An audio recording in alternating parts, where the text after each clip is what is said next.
Hey guys, and good morning. Welcome back and happy Monday. As you all know, that Monday is the craziest day for us. It never stops and it begins, well, it kicks off our crazy work week. But this is a special week because it is a holiday week. And I'm just hoping that everyone gets some family time, some time to yourselves, and some time to kick back and not have to think so hard. Anyways, we're back to talk about the Real Housewives of Potomac reunion part 3. But before we jump in, if you guys haven't already, go ahead, smash that like button. If you're not subscribed, get subscribed. And don't forget to hit that notification bell because, well, you don't want to miss anything we have coming up.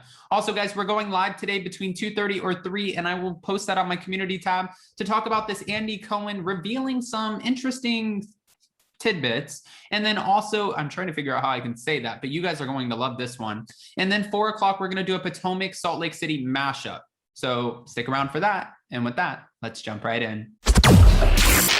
It's time for all your binge-worthy pop culture news. Welcome to Up and Adam. All right, guys, so we know that we're almost to the finish line of the Real Housewives of Potomac, and thank God. While I think that season 6 has been an insane season, and I've been here for every minute of it, I'm just ready for season 6 to be over. Not like that's a bad thing, though. Beverly Hills, I was ready for it to be over because I felt like it got redundant. However, for Potomac, I just think it's hit its completion, which is great because the ratings have been high. The season's been amazing. And this is the first time ever that we've had a celebrity co-host in any of the reunions. And I'm referring to Miss Nicki Minaj. She definitely comes in at the end. And when she does, she looks like she's ready. She sits down and she immediately goes in on Ashley Darby.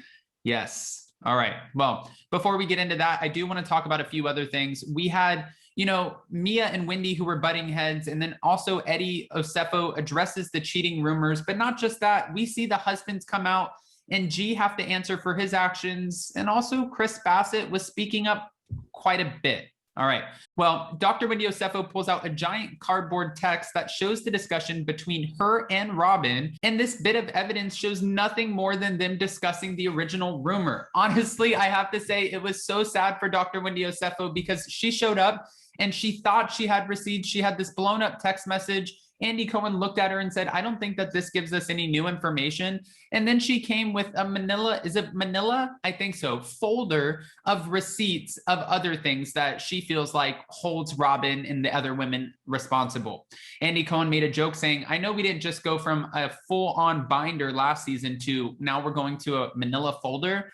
I don't think so. And I was laughing my ass off about this because I'm like, wait a minute, Dr. Wendyosefo, if you're going to try to step up your game, not a folder. And he was right. The evidence didn't show anything. All they did was talk about the blog and how the blog has zero, well, what they say, credibility. But also Andy Cohen asked Giselle, why did you not pull Wendy aside and address this privately? Giselle said she was apprehensive to do that since Wendy's intense reaction to questioning was aggressive and she thought it was better for Ashley to do her dirty work.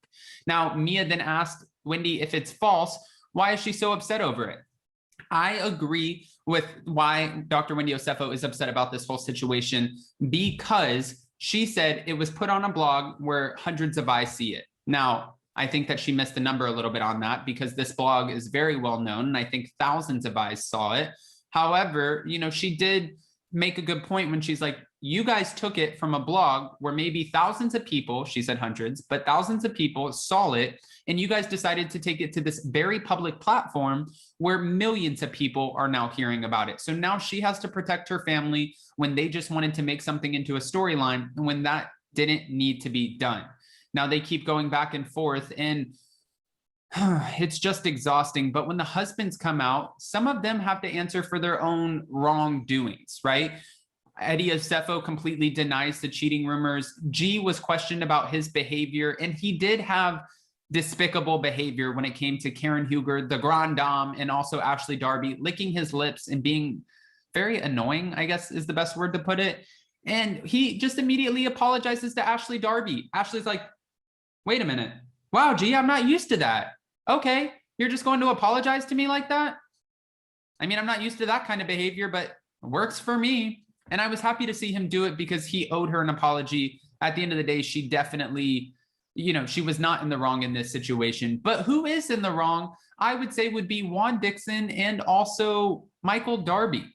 Juan and Michael are no-shows to this reunion, and they both had excuses. Ashley Darby said Michael Darby wasn't feeling that well, and Andy Cohen said, wait a minute, does he have a case of the reunions?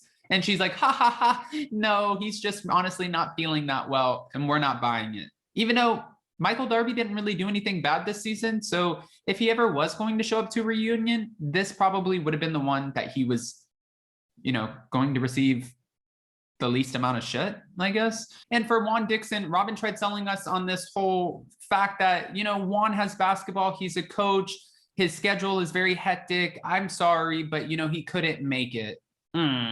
Okay. I don't know if I'm buying that, but we'll take it, Robin. I think that since we're talking about the season of completion, whether it's about Vanderpump Rules or any of these other franchises, I think this season of completion has come for Robin as well. And we'll have to see, because we've been saying that for like 5-6 seasons, but yet she still keeps coming back. Although we do know that she came back this season because they needed a filler for Monique Samuels. Just saying. All right. Andy ends up leaving and says to all of the women, take a 10-minute break. And this is where he goes and greets Nicki Minaj and asks her if she's ready, and tells her that she does not have to, be Switzerland when she's questioning the women. She is allowed to take sides, and she is more than welcome to come in for a no holds barred conversation. She's allowed to say whatever she wants, and that's exactly what she does. When she sits down, she immediately goes in on Ashley, and she's like, wait a minute, Ashley, so are you telling me that you didn't take this information, show all the way up to the house with your breast milk, and try to just drop some bomb to get a little bit more camera time? And she's like, no, that's not what I did. And then she, from there, is about to go in on Candace. She looks at Robin and says, Robin, really? She's about to go in on Dr. Wendyosefo. She gives it to everyone. This woman is really coming through. I'm happy to see Nicki Minaj. I can't wait to see her the rest of, this 4 part. I can't wait to see her come in and kill it for the 4th part. I think that she was the perfect person to come in and not have to take sides, because sometimes for Andy Cohen, he has to be Switzerland, and it's like, but we really want to know how you feel, but he can't do that because he's the host. However, Nicki does not have to behave that way. All right. Well, with that, guys, I want to know, what do you think about the Real Housewives of Potomac reunion so far, now that we've seen 3 parts? And will you, or are you excited for the 4th part of the reunion? Don't forget that we are going live at 11 a.m. Eastern this morning on Jason's channel, Down with Jason, to talk about the Potomac reunion. And then later today, we will be talking about some Andy Cohen secrets revealed at 3 p.m. And then at 4 p.m., we'll be doing a Potomac Salt Lake City mashup. So if you're around, don't forget to smash that like button. If you're not subscribed, get subscribed. And don't forget to hit that notification bell, because, well, you don't want to miss anything we have coming up. With that, we'll see you next time. Bye, guys.